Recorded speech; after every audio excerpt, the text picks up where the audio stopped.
Yeah, pop it in. Sound rolling. Okay, go ahead, call it. This is Beth Hodges. Take one. Mark. Beth, everybody settled? Thank you for doing the interview for us. I really appreciate it. You're welcome, Sam. First thing I want you to do, Beth, is take yourself back as to when you were a little girl and your first image of your dad. Ooh, okay. Take myself back to my first image of my dad. First memory of your dad, Maynard Jackson. The first thing I remember about my dad was probably his big hands. Those big, strong hands. He had really big hands. And a deep kind of booming, not booming, but rumbly, deep voice. And I remember him singing some doo-wop song. I don't remember what it was, but I think those are my first memories of Daddy. I saw some footage. I guess it was a news story when Maynard was mayor. Uh-huh, And, yes. news people were in the house and you guys were at the dinner table Yes. eating. It was you, Brooke, a very young Buzzy, Yes. and Bunny. Do you remember that? I remember that vaguely, yes. Yeah. I, I'm sorry.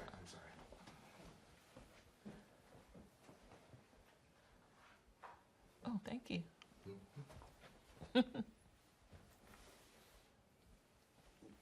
Brush. Maybe, hold on. Mm-hmm. Okay. Okay. All right. So take us back to some of those early memories of your mom and your dad and you and your sister and your brother. What's some of those early memories you remember? Okay, my earliest memories are of Chevelle Lane in Atlanta. I remember the Now you should tell people don't know what Chevelle is. oh, okay. Chevelle Lane was our first home in Atlanta. You know, Mom and Dad met at North Carolina Central. So we were living in the Raleigh-Durham area. And my first memories of Atlanta was that home on Chevelle Lane in Atlanta. They went ahead and purchased a home. I stayed with my grandparents. So they were ready. They had everything done and ready for us to come. And I remember the large backyard with the fish in the little pond. And I remember my father sitting in a chair, a rocking chair, in front of the moving van, whistling. He liked to whistle. So he was just sitting there whistling and rocking back and forth. And the movers were running in and out with the boxes. And he was just sitting there relaxing and enjoying himself and moving into his new home. Now, the house, I think, where we spent most of our lives was 1272 Oakcrest Drive. So that newsreel of us sitting in the kitchen, my father was on this diet where he had to eat specific foods and he had to have snacks at a certain time of day, and he could only have like peanut butter and crackers or something. So they gathered us all around the table and made everybody eat peanut butters and crackers. And we were renovating the house. We were adding a new kitchen on. So we were all sitting in this half-finished kitchen, smushed in a corner, eating peanut butter and crackers. And we didn't do that. He did, but we were kids. We were eating popsicles and chips and Fritos and candy. But we gathered around the table, and he was discussing his new diet. So that's what that one clip was about. Yeah. Your dad had a healthy appetite, huh? He had a healthy appetite. He was a foodie, definitely. Yes, yes, he was. What did he like the most to eat that you remember? Cornbread with crackling. I guess if you're from the South, you know cornbread and crackling. And tastes, like mine, were varied. So he liked soul food. He liked good fried chicken and greens and crackling cornbread. And he liked liver pate. He liked escargot. So it ran the gamut. If it was good, he liked it. He enjoyed it. He didn't have any specific favorite meal, I don't think. How old were you when he decided to run for mayor? You remember? When he decided to run for mayor, I think I was a preteen, Like 12, 11? probably 11. What's your memories of him running for mayor? The people mostly. When he was running for When he was running for mayor, my most vivid memories are of the people that surrounded him, of Aaron Turpo, we call him Tip Top, and Shirley Franklin, and Claude Bailey, and just all the volunteers and music and fun. And I remember getting up at 5 o'clock in the morning and going with Daddy to the bus stops and the MARTA stations, because he'd like to meet the service workers in the morning and say good morning and say vote for Maynard Jackson. And they'd put me at the end of an escalator and give me flyers. And I'd stand at the end of the escalator at 5 o'clock in the morning and say, good morning, vote for my dad. So it was fun. It was kind of a festival-like atmosphere. A lot of love. Everybody took care of me. You remember the night that he won? Yeah, I remember they made me go to bed. The night that he won, my memories are, most importantly, I wanted to stay at the party and they made me go home and go to bed. Oh no, they made me go upstairs and go to bed and I wanted to stay. I remember that night it was just full of excitement and oh gosh, all the friends who came from everywhere across the country, and my grandmother Irene, she was so proud. She couldn't stop hugging him, and every time he tried to take a step, she would like latch onto him. So he was literally dragging her around the rooms because she wouldn't let him go. It was great. It was really nice. It was very nice. I asked your sisters, Valerie's daughters, about what the pro and cons of being the daughter of the mayor of Atlanta. For you, what was the pros of being the daughter? Well, they were mostly pros. The pros and cons of being the daughter of the mayor of Atlanta, for me, were predominantly pros. I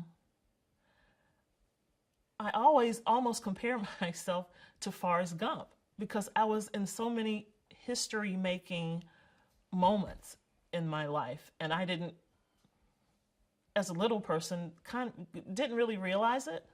I was there when Hank Aaron hit his home run, his record-breaking home run. I met dignitaries from around the world. I met entertainers. I participated in marches. Were you there when he had the mock fight with Ali? I was there at the Ali fight. Cons, for me, there weren't many cons. I was basically a good girl. I was a good little girl. So I didn't have to change my behavior. No one even ever asked me to. No one ever sat me down and said, your father is mayor of Atlanta and you have to act this way. No one ever said that to me.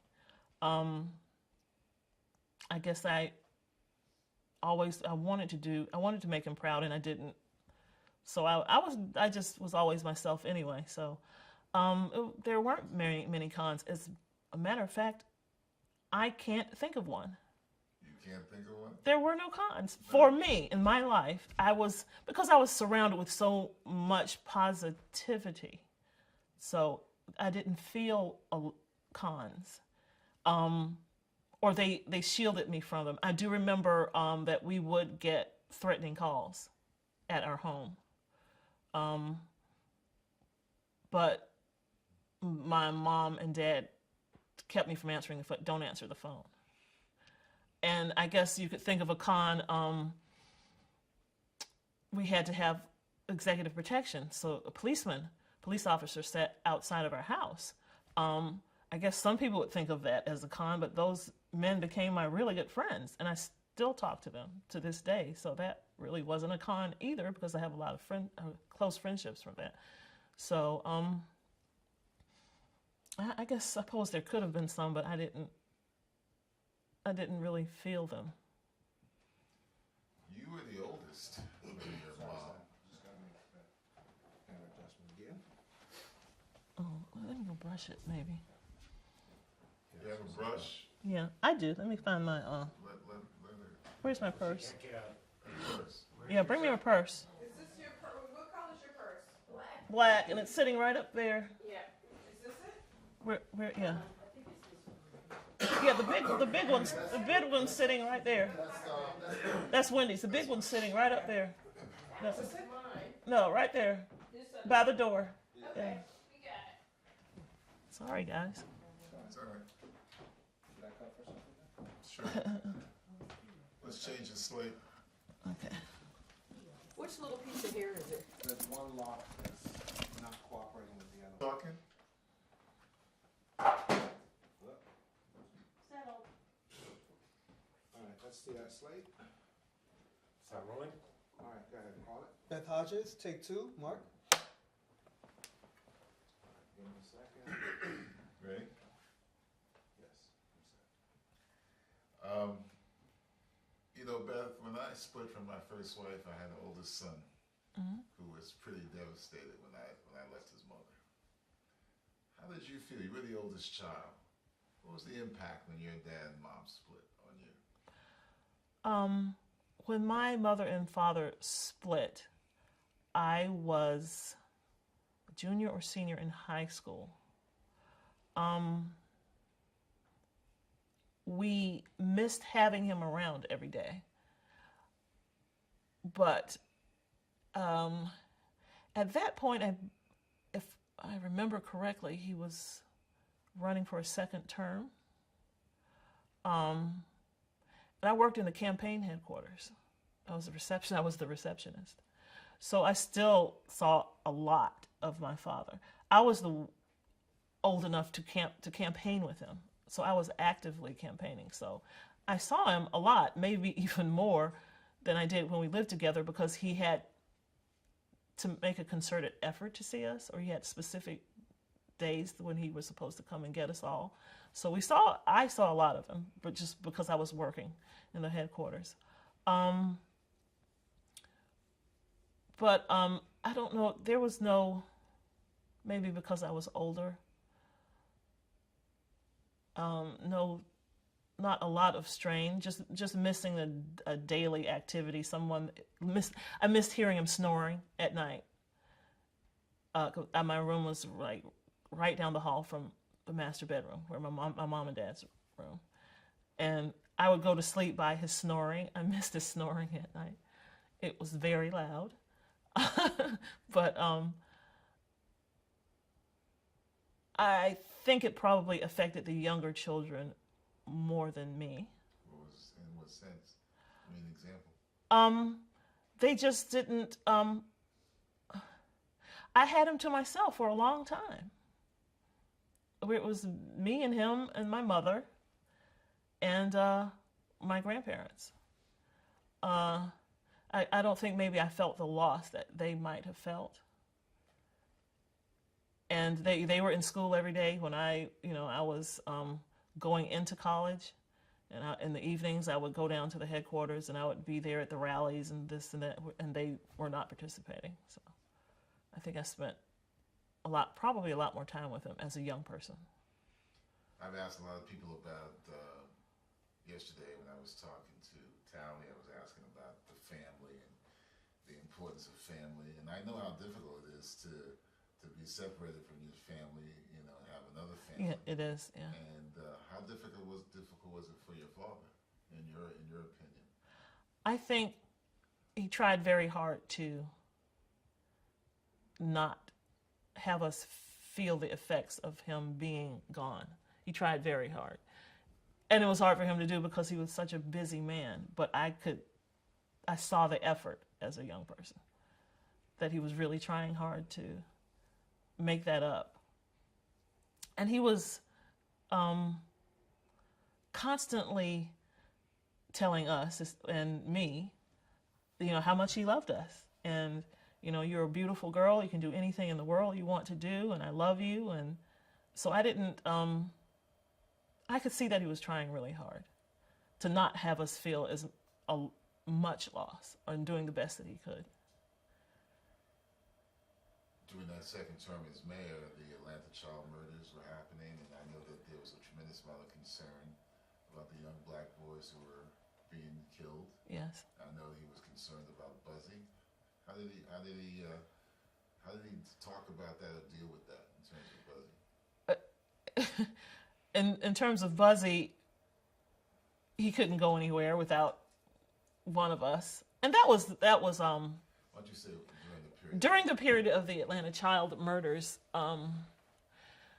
We all of us made a concerted effort to keep an eye on Buzzy and Brooke, but because it was mostly young men, we kept an eye on Buzzy, and he just couldn't run up and down the streets because we had a very friendly neighborhood, and your friend down the street and your friend 2 streets over, and we had he put a stop to that, so no running around in the riding your bike alone like he was accustomed to doing. And we just kept an eye on him. He was worried.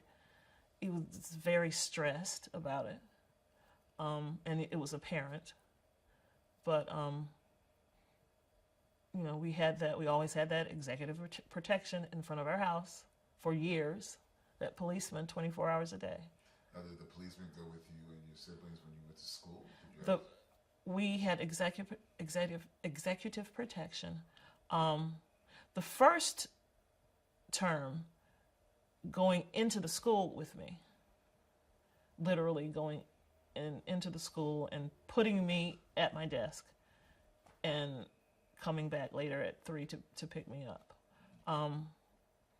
Probably for about a year. And then we also had, but throughout his terms, we had a police officer outside of our home every day, all day. Now, as Buzzy got older, your brother seemed to get pretty rebellious. Why do you think that was? I mean, I've seen this material footage of your brother, having issues with the police and stuff. What was that all about, from your perspective? What was Buzzy's rebellious nature about? I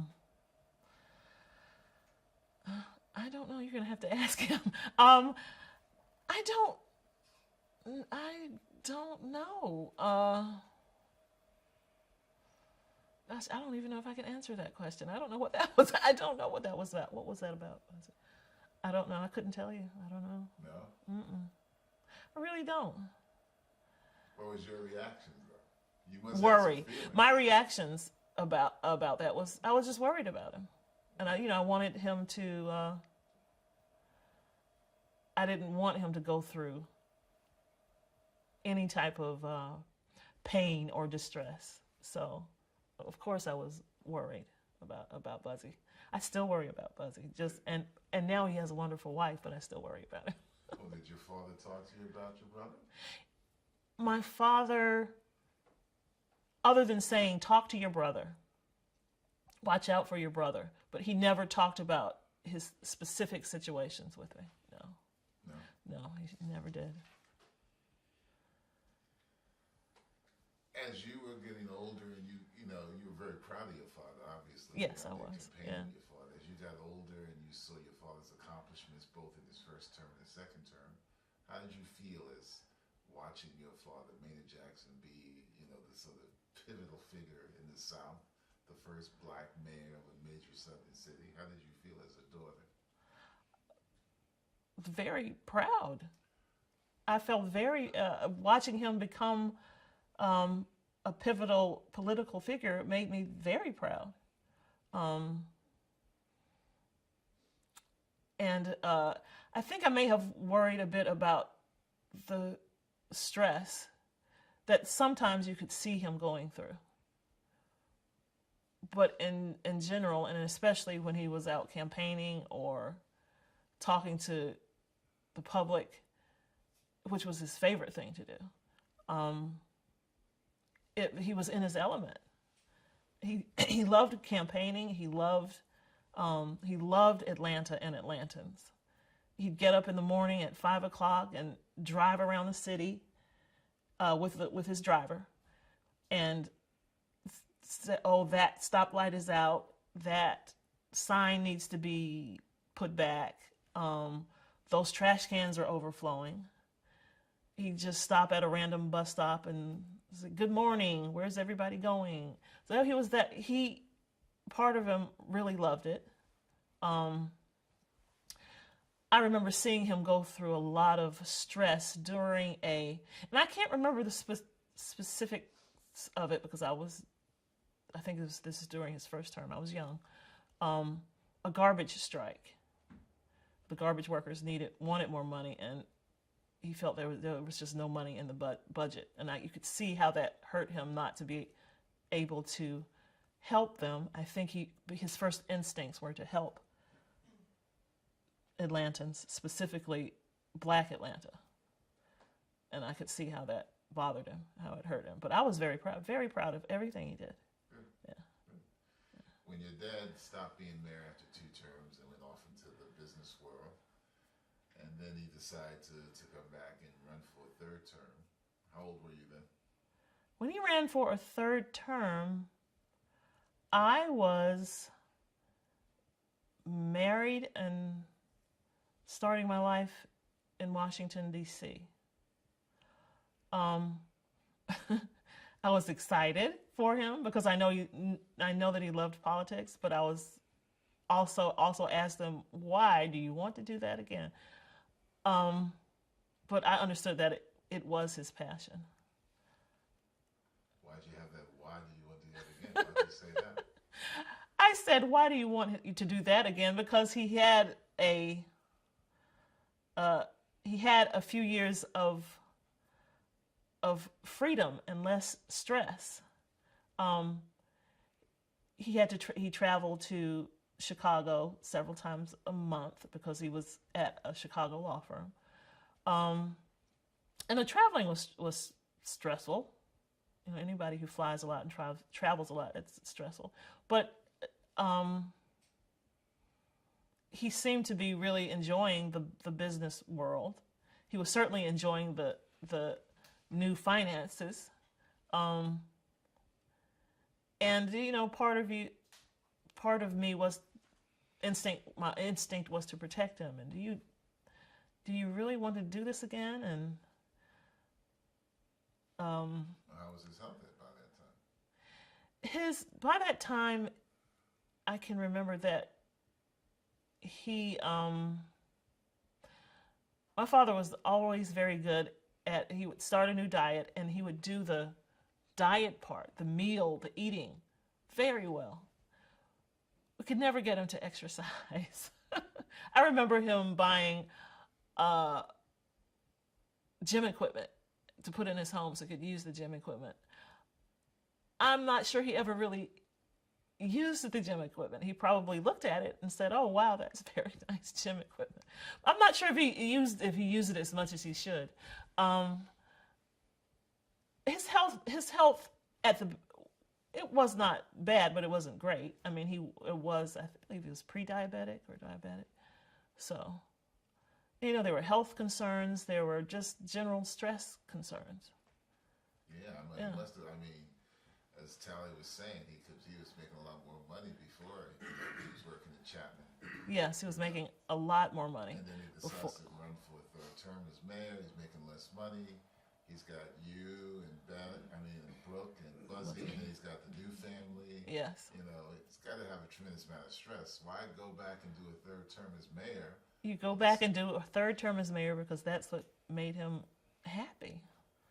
It was a passion. Mm-hmm. Yeah, he was a servant politician. He really loved to serve people. He taught he taught me to serve. I was required to volunteer somewhere. He always told me, it's wonderful to give money and to support causes, and every cause needs someone to support it financially. But I want you to give your time. Give someone a piece of your time, someone who needs your help. And I still volunteer to this day somewhere. So it sounds like that's when your dad was his happiest. Yes. And you're, in retrospect, taking yourself back, when was your dad his saddest? When was my dad his saddest? I see him being his saddest during the murdered and missing children time. He was very, very sad, very stressed.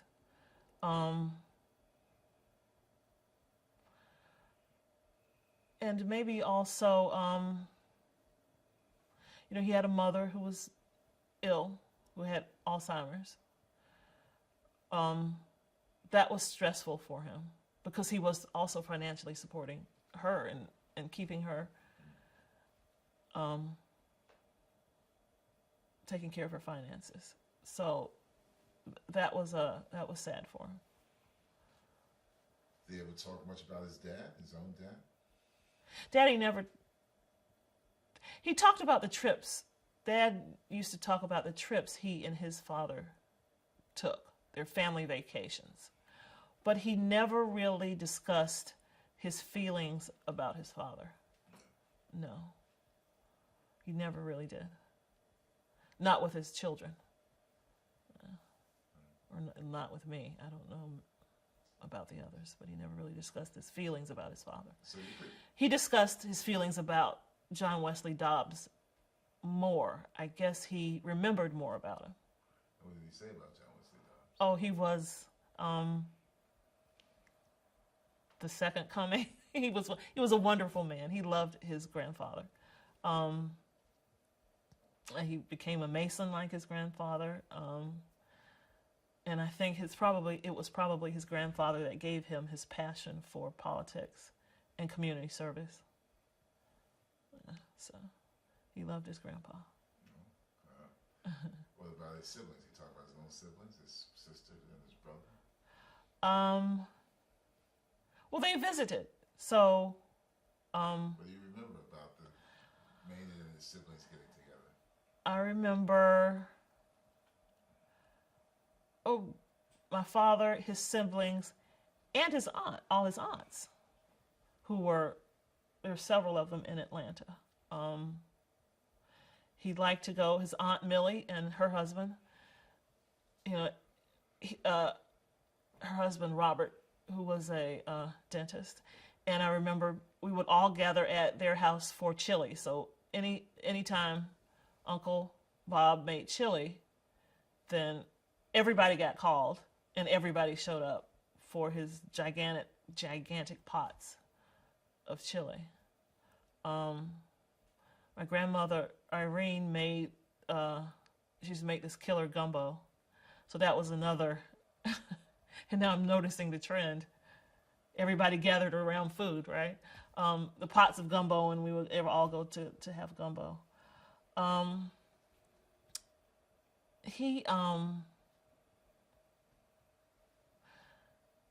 remember when my Aunt Carol Ann moved from Detroit back to Atlanta.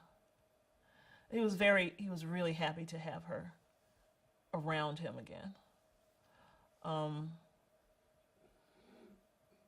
But I don't remember a lot of, other than just family time and gatherings, I don't remember a lot of discussions about his siblings.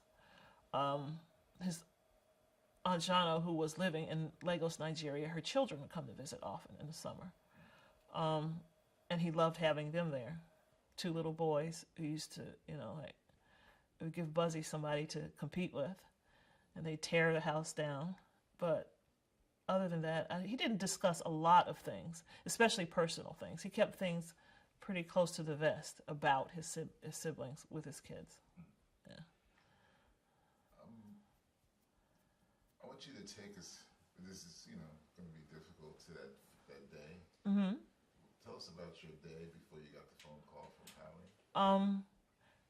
I got the phone the day my father passed. I got the phone call from Pat Allen. My husband had gotten up and had gone to the airport to meet my father, and they were going to spend the day together. And he said, my dad was going to have a driver for the day, so he said, I'll just ride with Dad. I won't drive. So he went to the metro to meet him at the airport, and I was in the kitchen making breakfast when Pat Allen called me. She said, your father has been taken to Arlington Hospital, which is now Virginia Hospital Center. And do you know where it is? Can you get over there quickly? And I was like, sure, I can get there. And I remember I ran into the bathroom to, wash, get dressed, put my clothes on. I was shaking. I was shaking so bad I couldn't get in my clothes. I couldn't button my blouse. I couldn't get my socks on because I was just a ball of nerves.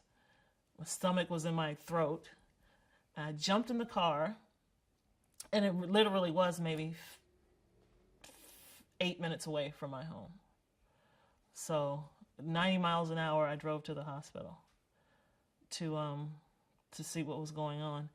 I remember parking the car. It was the parking lot was across from the entrance to the emergency room. And I parked the car. I don't even remember where I parked the car. I parked the car somewhere in the parking deck. Probably in a space, maybe not, because I was so nervous and so flustered and so anxious to get there. I just parked the car and jumped out of the car. And I remember running from the car through the little plantings straight to the door because I saw the ambulance pull up. So I think I probably got there before the ambulance got there. The ambulance got pulled up as I was getting out of the car. And I ran across the parking lot and got in the door of the emergency room as they were wheeling them in. And I remember someone handed me his jacket and maybe a folio or something he was making notes in, and they handed it to me and said, we got to take him back. And I was standing in the waiting room crying, holding on to this jacket and this folder, standing in the middle of the floor crying, and a lady came up to me and said, okay, we're going to take you to a private room. And I went back to the private room and just sat and waited for at least 30 minutes before my husband and Dan Halpern showed up. Probably 10 minutes after they showed up, someone came in to tell us that they tried, but they couldn't do anything more, and he had passed. And I screamed. I just screamed and fell on the ground. And I remember the doctor picked me up and held me as I was screaming and screaming. And I started saying, I want to see him. I want to see him. Just let me look at him. And after I calmed down, they took me in the back. And then when I got to the back and got to be there beside him, I calmed down. And I just sat there and talked to him and held his hand and kissed his cheek and just sat there beside him for a while until Brooke came. And then when Brooke came, this tears started flowing again. But, so my first reaction was just, that fell apart. But then when Tally came, that kind of, when Jim Hudson, my father's friend, when he came, that really calmed things down for us. He was a calming force. He and his wife came in. And my husband and Dan were calling people. I couldn't talk on the phone. I couldn't do anything. I was just there. I couldn't call. I couldn't. Fortunately for me, they were there with me.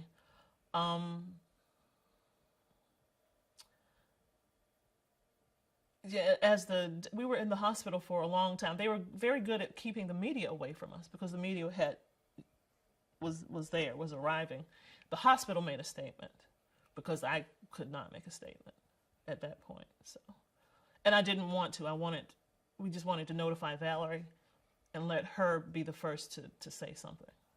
But yeah, a horrible day. And I think we ended up staying at the hospital. That was early. That was at 9. I don't believe we left until about 3. So, yeah. Worst day of my life. When did you speak to your mother? When did I speak? My husband called my mother. Who said, are you okay, baby? And I think she was at a PUSH convention with Reverend Jackson. Yeah. And I still don't know how she found. I'm sure somebody pulled her out of the convention and told her. I don't know how she found out. But and then after that, I don't really even remember what happened. I think I was just numb. I remember bits and pieces. I remember going home. I don't know who took me home. I don't remember. I remember Ingrid Sanders Jones sent the Coke plane for us. We were going to. She was going to try to bring all of us and the body home on the Coke plane, but it was too heavy. We couldn't fit. We couldn't do that. So he ended up coming home on a Delta flight.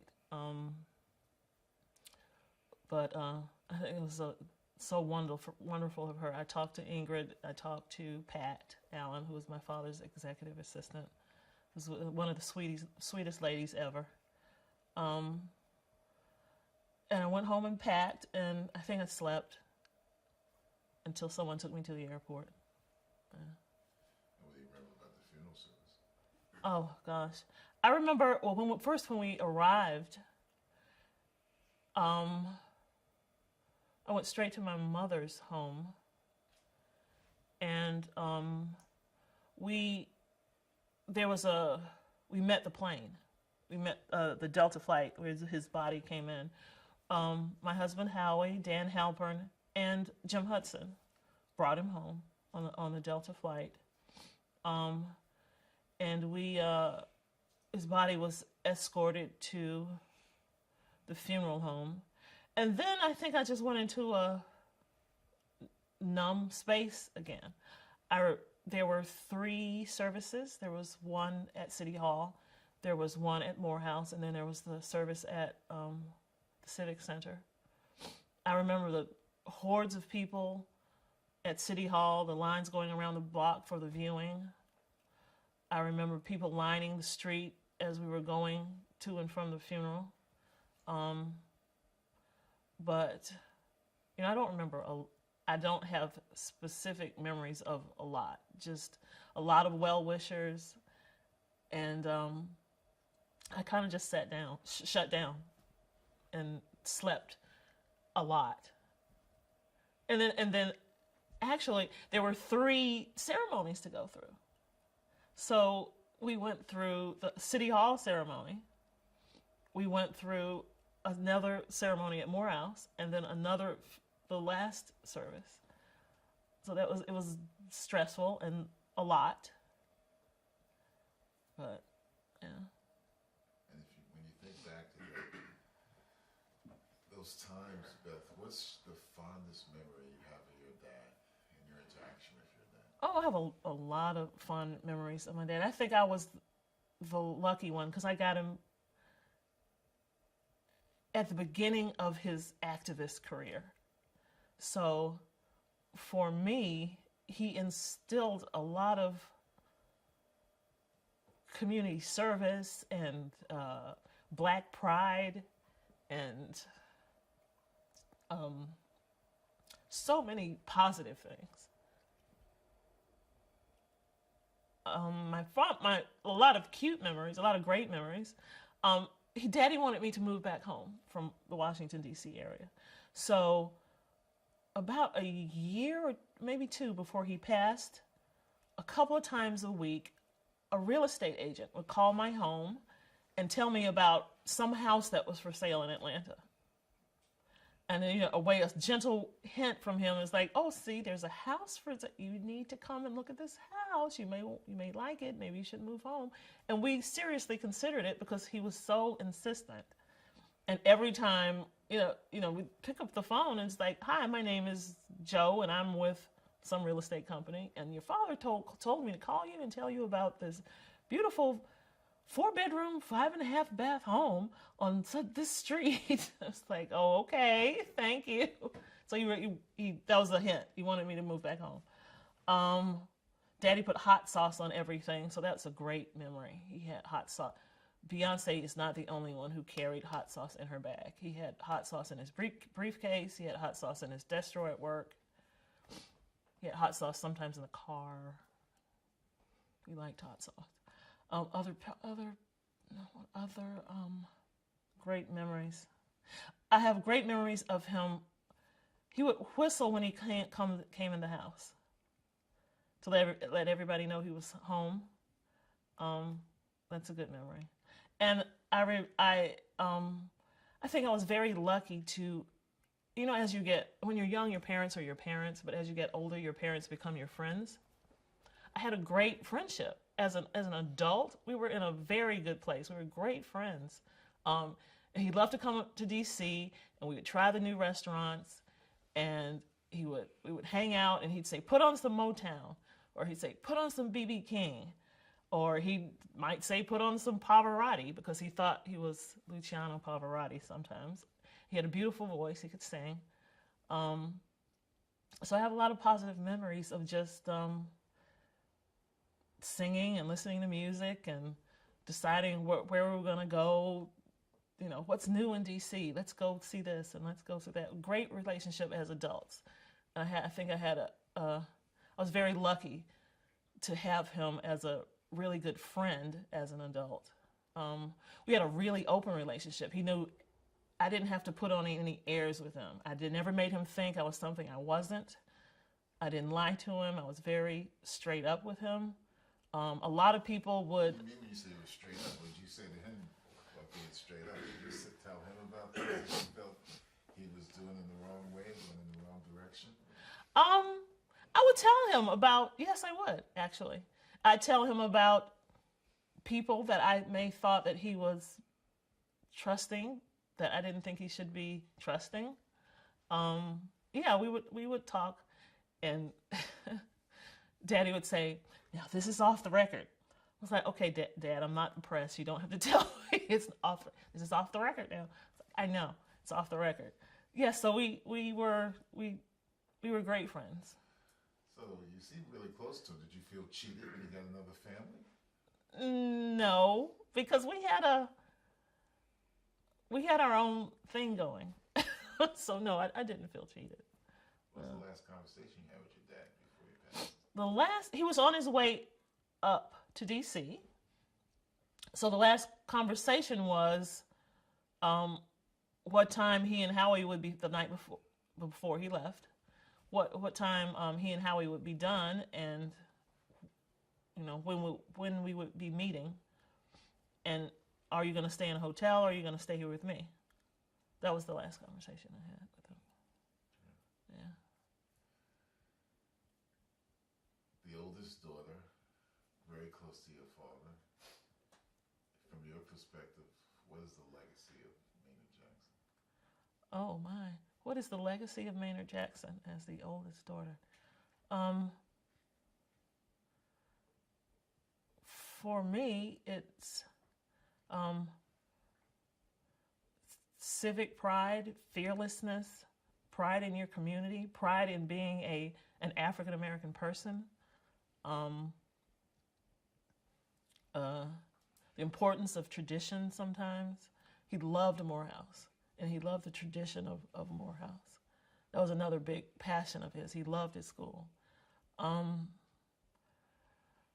So the legacy of Maynard Jackson is also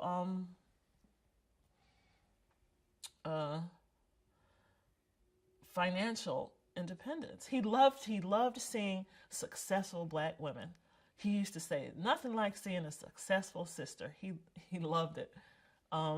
So he like reveled and beamed with pride to introduce any successful black woman, or woman for that matter. He loved to see a woman do well. It meant a lot to him. So yeah, his legacy is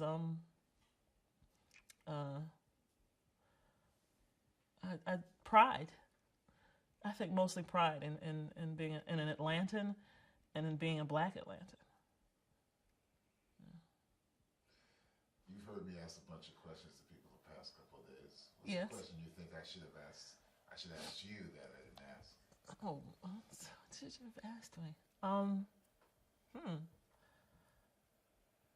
Because we're trying to paint a picture of your dad. You know, he's a legend, but you know, all legends have Achilles heels. Oh, okay. Dad, you should have asked me about Daddy's naivete and trusting sometimes of people he respected. Give us an example. I think he respected some people. If he loved you or if he respected your work, he was all in, and he was a very loyal person. Sometimes to his own defeat. You know, he was sometimes he could be too trusting and too naive. Can you give us an example? No. I can't give you an example. No, I certainly cannot. That will be in the book I write years from now when more people are gone.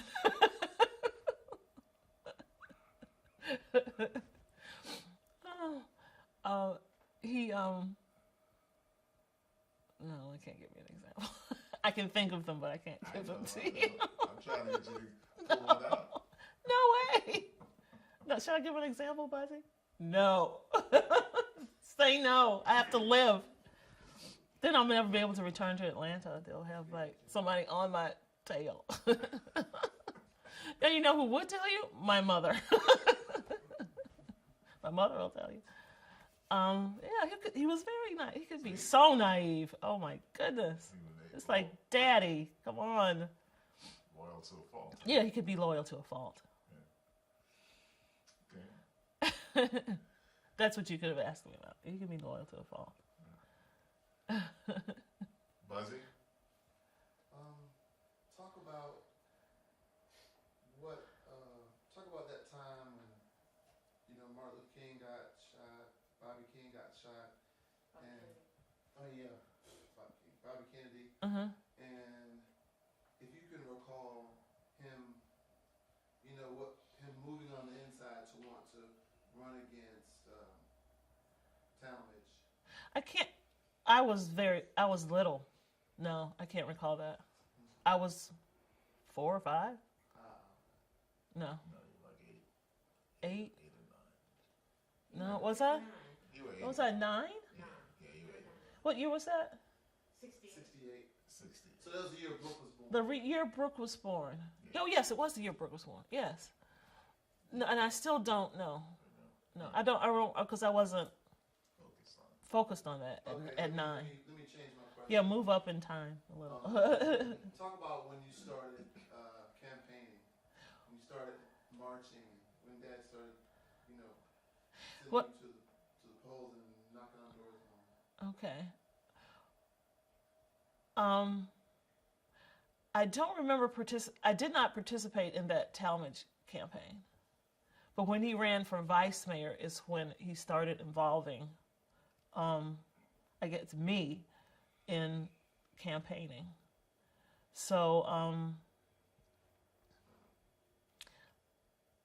and that's why I say I cannot think of cons, because there were so many loving, caring people that took care of me. Because of the campaigns, I have so many close relationships and so many really good friends. And I just, they were just, I was a shy little girl until you gave me pamphlets. And then once I had my pamphlets, I could say, vote for Daddy, or Pearl Lomax would tell me something to say. You should go and say this. And it was always a positive, loving atmosphere in his campaign headquarters. Anybody could walk in and volunteer and feel accepted. And, okay, well, you can go out with us and do yard signs, or come with us to this rally someplace in the city. So it was such a positive thing. I guess you could equate it to the Obama campaign. It was always really positive. I have a C part to that. Uh-huh. So let's move on to after he won. Mm-hmm. What kind of role did you take on when he started tackling these problems with the city and changing things, and making all these drastic changes? I didn't I was a bystander. I was a teenager. So I didn't, I was doing teenage things. I cared about getting tickets to the Earth, Wind and Fire concert. And the Jacksons, and the Jacksons and Prince and all this stuff. And of course, I was aware of issues, and he would discuss them with my mother, with Bunny. But every once in a while, he may ask what I think of some issue, as a young person. But I did not take an active role, of course, in any policy discussion. I remember him he would tell me more why he was doing something, or why it was important.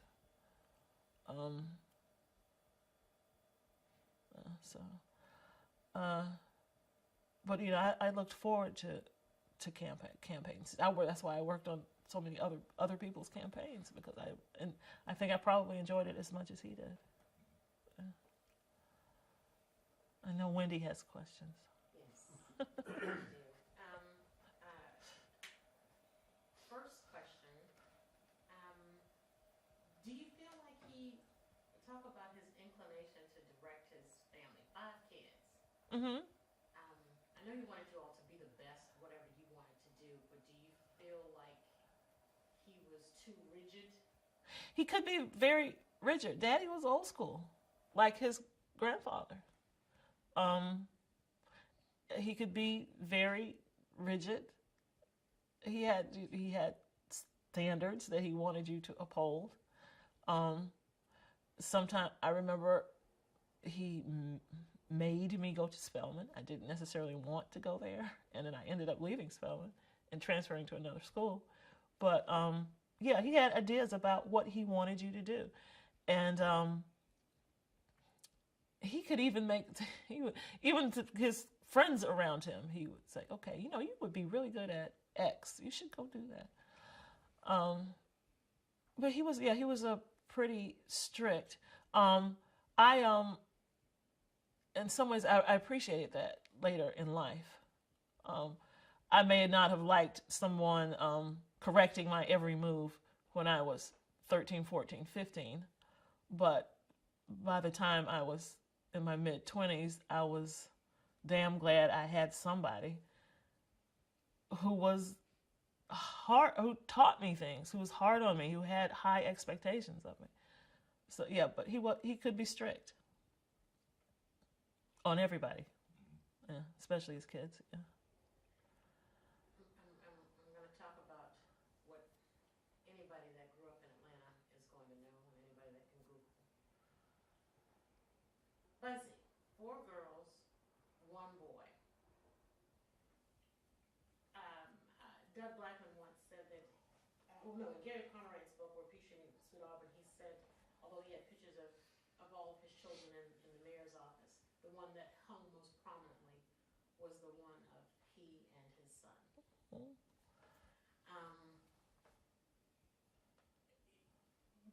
Buzzy was the opposite. He was very much similar as your dad, Yes. but the rebellious nature. How do you think a man that could inspire and try to save the city, what were did he ever talk to you about, other than, watch your brother, did he ever say, How can I fix this? Yeah, how can we fix this? He never asked me that, but I think that was a constant discussion with my mother. How can we fix this? How can we help him? He did not discuss each child with each other. He never did that. Buzzy's, he didn't discuss, if I did something wrong, he didn't discuss it with everybody. If Buzzy did something, he didn't discuss it with everyone. He never did that. But I know he discussed it plenty with my mom. Yeah. Sure. So, do you remember, I think it would be Sandra, when Sandra passed, his sister passed? Yes. How did that, his man, he lost his mother, lost his father, he started losing his sisters. Yes. Anjano passed first. John passed her first. How did, he's a close family man. Those are his 2 older sisters. How did he deal with grief? I think he dealt with grief very privately. That was something that not a lot of people weren't privy to his grief. That was something that was dealt with at home. I think he felt like being old school, he felt like he had to be strong for the family. So his grief sometimes was dealt with inwardly, or maybe was not expressed as much. And he loved his sisters. He loved listening to Aunt Sandra. She could play the flamenco guitar beautifully, and he loved listening to Sandra sing and play.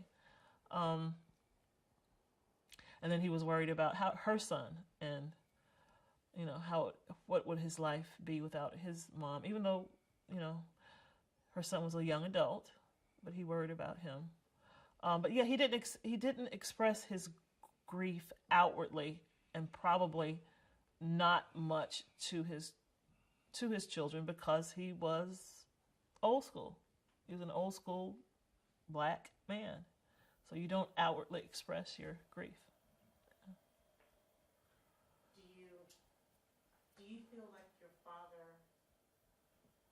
I know he loved his family, I know he had friends, but do you feel like he was lonely? I feel like sometimes maybe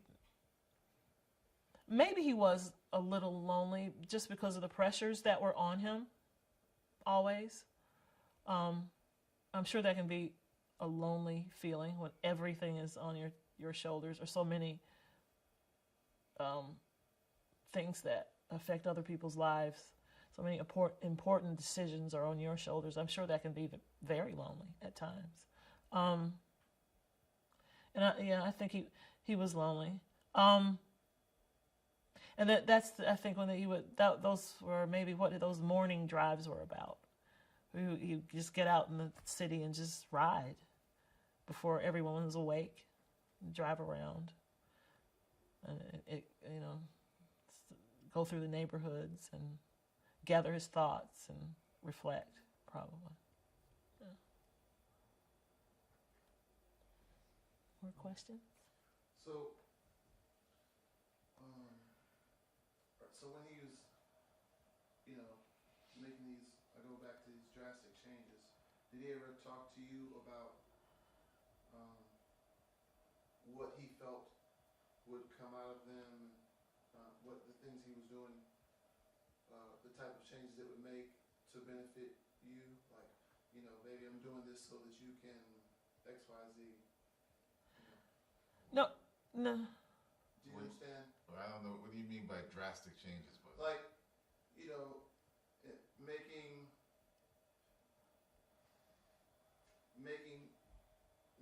people hire minorities and women. Being so forceful, being so pushing affirmative action so much. Yeah, that might be my phone. Sorry. Yeah. Sorry about that. It's my mother. You're on speaker. so you can't talk. I hung up on her. So I guess what I'm saying is, did he ever discuss as he was doing those things? Oh, I'm sorry. Okay. As he was doing, no,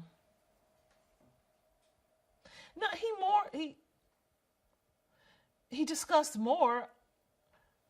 Think about owning your own business. I want you to own your own business. I want you to be be as independent as you can, especially as a girl. Financially, be able to take care of yourself as a woman. So he didn't specifically talk to you about what he was doing. He never said specifically, I'm going to hold all contracts for the Atlanta airport until there's more minority participation. No, he never did that. He never discussed that. With the kids, I'm sure he discussed it with his wife and with his friends, but with the kids, he never discussed that. But he would certainly tell us, what was expected, what he thought we should do with our lives, and he wanted us. He would discuss. I guess he was taking these measures to make our lives what he wanted them to be, or give us the opportunities he wanted us to have. But he never discussed that with the kids. Anything else? Any more stories? No more stories? Let me see. I'm trying to think of anything else that I need to tell you about. Yeah, give us another memory. You said you had a lot of memories, but just give us. I have memories of Daddy playing cards before he ran for office. I have memories of he and my mom and his cousin Bill Clement and Marvin Arrington and his wife playing cards. I don't know what they were playing. I don't know, what game it was. I don't know if it was Bid Whisk or something. Sitting around in the living room playing cards and having a great time, just like I guess any other black couple would do. I have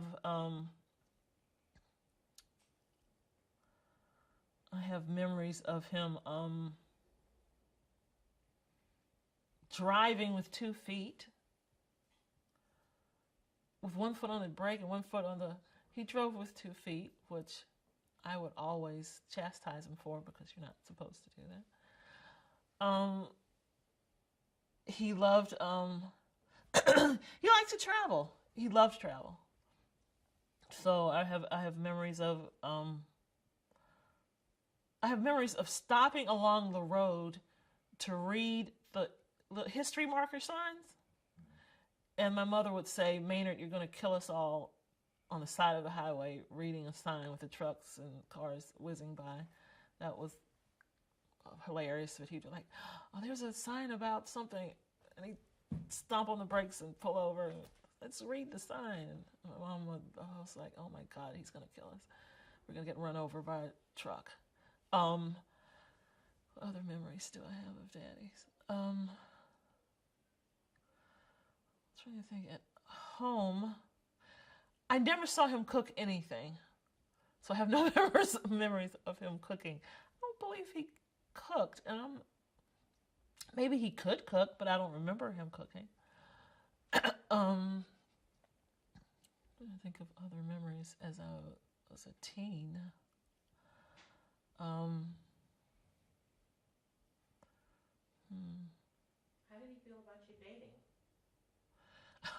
Dating with executive protection was interesting. So the dates I had, they had to really like me because they had to put up with a detective or a police officer. So at least they must have really had guts enough to approach you because there was so much to go through. I don't know how he felt about me dating. I think he knew it was going to happen eventually. And I think he felt that he could take a breath because I had executive protection. So, what am I going to do with the policeman behind me? He didn't have to worry about anything. So, he loved Howie. He could talk to Howie more than he talked to me. He'd call Howie at 7 a.m. and they would discuss whatever guy stuff at 7 a.m. every morning, as I guess both of them going to work. So he really enjoyed my choice of husband. You remember when Howie asked your dad for your hand? Oh yes, and I'm sure Howie can tell you what happened. Tell us. I remember telling. Well, as he was first going to meet him, he made an appointment. Howie made an appointment to go visit Daddy to ask him. I think Daddy knew it was coming. And I believe one of the questions were, how do you plan on taking care of my daughter? And I want like a plan. Tell me what this is going to look like. How are you going to care for her and keep her safe? And I remember when I first introduced Howie to Daddy, I told him, I said, okay, you have to go read every newspaper. Read the Atlanta Constitution, read the New York Times, read a couple of Get Newsweek, read everything, be up on the issues, hold your head up and, be the Morehouse man you are. So they both are Morehouse men, they both are alphas, so they kind of really hit it off. Both attorneys. So I didn't plan on marrying someone so much like my father, but I think I ended up doing that. But it wasn't a plan. I promise. Well, and like all the other members of the family, I'm going to probably come back and do a second interview with you. Okay. After a certain point. All right. Cut, because there'll be more questions. There'll be more questions, sure. I think we have enough. Let's do room tone. Yeah. You want to cut and restart? Or just let it roll? No, you want to just get it with the fan and then I'll. Yeah, okay. Let's Yeah, just we have skip the it. It'll cut off. 30 seconds of room tone. This is with the camera fan. Boom on 2, lav on 1.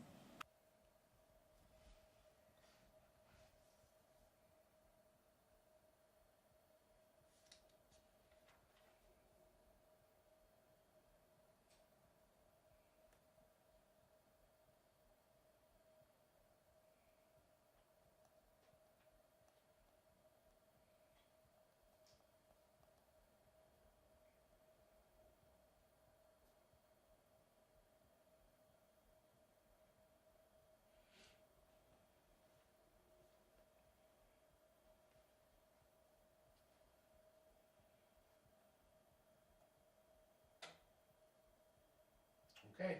Hold on 1 second. Give me another slate, please. That's sorry. Just all right. Can I call it? This is Beth Hodges' room tone. This is without camera fan.